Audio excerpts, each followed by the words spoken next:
What's happening, folks? Back with another reaction, back with some more Savoy. Once again, big shout out to Graham. We're going back to Under 2024. I'm going to skip over Coming Down for now, though I feel like the couple tunes that I did react to video first, eventually I should loop back and do in audio form, but for the time being, I'll keep going through the tunes on the album I haven't yet heard. And the next one is, what is it? Camden Palace. I mean, I know, like, Camden Town.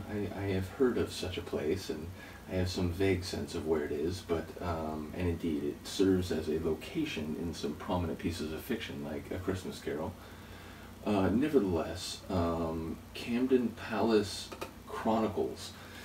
Well, okay, I'm not sure what happens at the Camden Palace, but apparently we will have it chronicled for us. I don't actually expect that to be literally the case, and who knows, sometimes when I think about titles that have a very florid nature, it turns out to be an instrumental, so perhaps that will be the case. Either way, yeah, it seems to locate us in terms of the point of reference for the tune, and then ultimately, you know, what may be taking place. Obviously, like, you know, will either be conceptual or will be a more literal narrative, or will again be expressed through sonics entirely. Let's find out. This is Savoy. The tune is Camden Palace Chronicles from the 2024 album Under.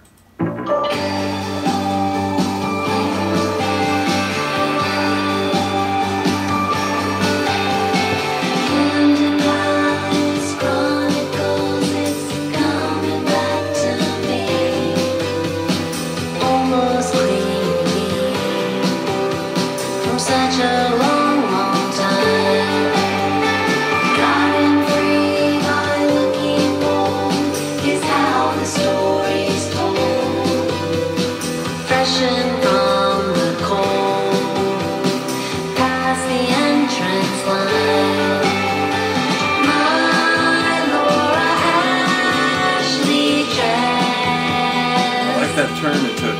Acquired that very day.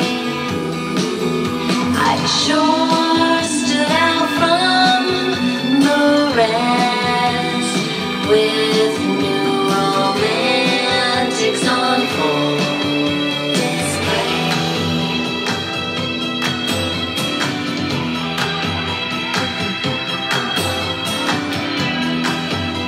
I like this.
the progression. I like the keyboard work. I enjoy, again, there was an acoustic guitar sort of strumming away in the center of it. You couldn't always hear it clearly, but in moments where it stood out, I like the texture it gave the track. There was a little electric guitar flourish I noticed right at the end, again sort of, you know, submerged within the other sonics, but detectable. But yeah, ultimately a cool tune, and I enjoyed the tone of it. It was light, it had a brightness, but it had, you know, some different shades to that as it went across the sections. And again, in the section where it had a like heavier keyboard feel, it wasn't quite like that Baroque feeling that some tunes have been giving me in some recent deep dives, but it had this, it wasn't, you know, again, it was farther away from the alternative rock sound that, you know, I first heard on Mary Is Coming. And I get it, this is a long time after that, and ultimately, you know, even on Lackluster Me, I remember I commented multiple times, like, wow, you know, this is an evolved sound and so on. But yeah, again, I like the blending of flavors and the use of, you know, electronic sounds, keyboards, in addition to the dual layered guitars and Lauren's vocals, which again, I know like not everybody's favorite, at least on certain tunes, but I thought she sounded good here. There were a couple lines in particular, which of course now in the moment, it was like 2 in a row, and they were, I think, rhyming, and they were like, you know, a 1 and then a 1. It wasn't like part of a larger verse. But whatever that part was, it was like, oh, I really like the way she hit those lines. So, yeah, shout out to Lauren, shout out to Paul. And ultimately, you know, it's funny, I wonder, like, the songwriting credits. I think this is something I've asked about before, but, like, in the moment I'm forgetting, and I just want to figure out if, well, on the page, it, you know, it shows Froda, drums, percussion, backing vocals, Lauren, vocals and guitars, and it's like Paul, famous from Norwegian band Aha. Well, but that's not, like, it's your parenthetical annotations here are inconsistent in terms of what they're saying. But I assume Paul does all the songwriting, but I just wondered if, like, Lauren, if she pitches in, or if Froda does as well, but there's no, like, clear indication here. And again, this is maybe something that people have talked about before. Oh, all songs are composed by Paul and Lauren. Well, there you go. That doesn't necessarily speak to the writing, but it certainly is a big indication that they're the two main creative forces, and perhaps Froda is, you know, pitches in with musical ideas. Either way, I don't know what I'm talking about anymore. Let me know what you think, and I will see you next time. Peace.